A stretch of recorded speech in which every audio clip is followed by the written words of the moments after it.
जगन्नाथ जी श्री मंदिर छोड़कर जा रहे हैं, पर क्यों? बंगाल में एक भक्त रहते थे, रामदास।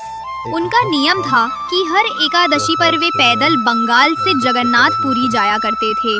वहां जाकर वे सुबह समुद्र में स्नान करते, महाप्रसाद पाते और फिर रात को शयन आरती के बाद मंदिर के बाहर बैठकर कीर्तन करते। महाप्रभु जगन्नाथ जी उनसे बहुत प्रसन्न रहते थे और उन्हें अपार प्रेम करते थे।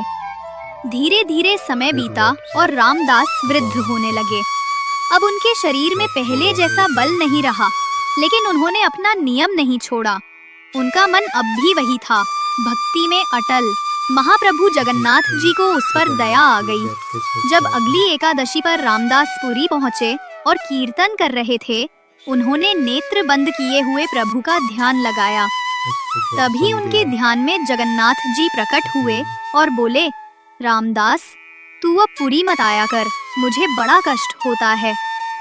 रामदास बोले, महाप्रभु, आपको कष्ट होता है इसलिए मैं समझता हूँ कि अब आना ठीक नहीं, पर यदि अगली एकादशी को आप मेरे सामने नहीं होंगे तो मेरे प्राण ही निकल जाएंगे नाथ। जगन्नाथ जी बोले, ठीक है, तो एक काम तो किया जा सकता है जिससे तुझे पुरी भी ना आना पड़े और तू मेरा दर्शन भी कर ले। रामदास बोले, वो कैसे संभव है?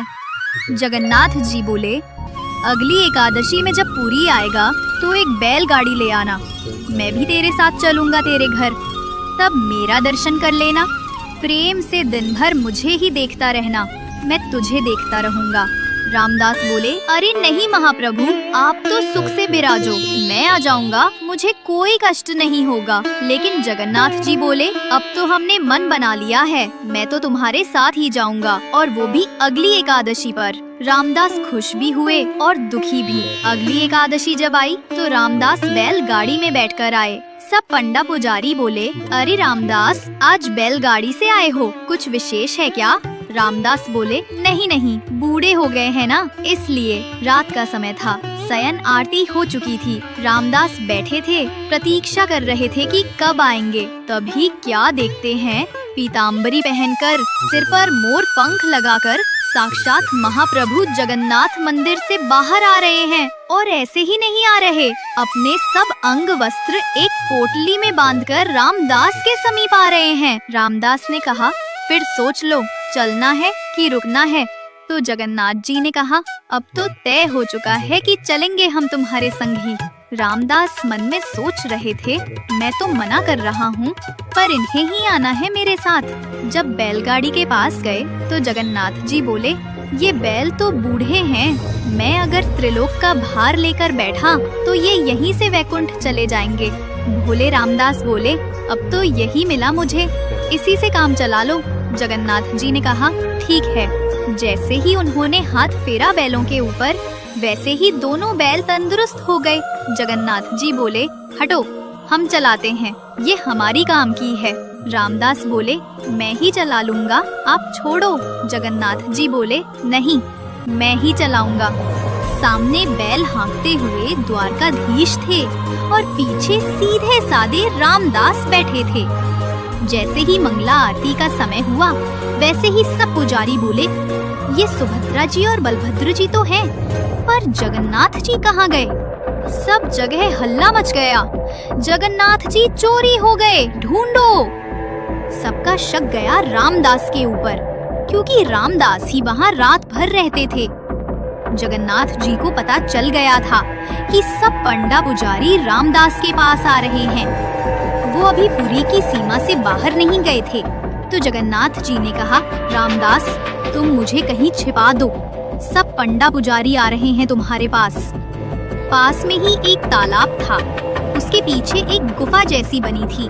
तो रामदास ने जगन्नाथ जी को वहीं छिपा दिया, लेकिन उनकी पीताम्बरी का एक कोना बैलगाड़ी में रह गया। सब पंडा पुजारी आए और उनकी तलाशी लेने लगे। तभी वो पीताम्बरी का छोर उन्हें दिख गया और बिना कुछ पूछे मारपीट शुरू कर दी। तभी तालाब से आवाज आई, अरे मूर्खो, तुम्हें क्या लगता है मुझे कोई अपनी मर्जी से ले जा सकता है? नहीं, मैं स्वयं चलकर आया हूँ। तभी क्या देखा, जगन्नाथ जी के श्रीअंग से रक्त बह रहा है और पूरा तालाब रक्तमंडित हो गया है। सब बोले क्षमा कर दो महाप्रभु। महाप्रभु बोले क्षमा नहीं मिलेगी, जाओ, मेरे भक्त को मारते हो, शर्म नहीं आती। और जगन्नाथ जी रामदास के साथ चले गए।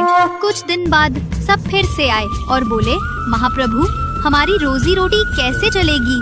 अब आप तो चले आए, हमारा पेट कैसे पलेगा? जगन्नाथ जी ने कहा, यही अंतर है मेरे भक्त में और बगुला भक्तों में। फिर बोले ठीक है, हम अपने भार के बराबर तुम लोगों को सोना दे देते हैं, तो हो जाएगा ना?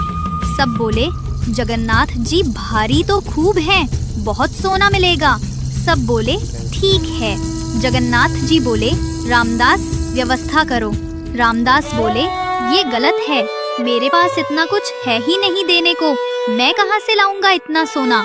जगन्नाथ जी बोले तुम्हारी पत्नी की नाक पर एक सोने का किल है, वो ले आओ और एक तुलसी का पत्ता ले आओ, बाकी हम दिखाते हैं, आखिर हम भी परमात्मा हैं। जैसे ही नापा गया तो उस किल से भी कम भार के महाप्रभु हो गए और सब पंडा पुजारी से बोले जाओ ले लो अपनी जिंदगी, धन चाहिए ना तुम्हें? अब उन पुजारियों के पास कुछ कहने का मुंह न रहा। वे सब पंडा पुजारी खाली हाथ पूरी लौट आए।